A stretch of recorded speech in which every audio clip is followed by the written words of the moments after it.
దేవుడు గొప్ప దేవుడు అంటున్నావు, మరి నీవెందుకు అప్పుల పాలైపోయావు? మరి నీ ఇంట్లో ఈ సమస్య ఎందుకు వచ్చింది?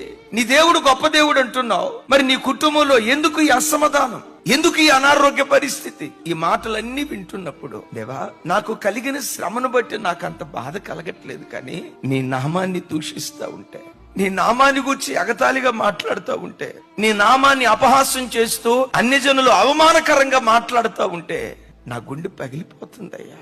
ఎందుకు అన్ని ప్రజల మధ్యలో మమ్మల్ని అవమానానికి అప్పగించావు అని కొన్నిసార్లు ఆ మాటలు మన చెవులను పడ్డప్పుడు ఎముకలు విరిగిపోయేంత బాధ మనం అనుభవిస్తూ ఉంటాం కదా.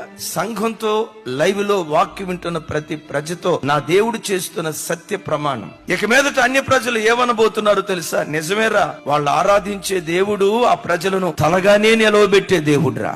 విమర్శించిన అన్య ప్రజల నోటే ఆ ప్రశంస ఉండేటట్లుగా నా దేవుడు తన కార్యం జరిగించును గాక.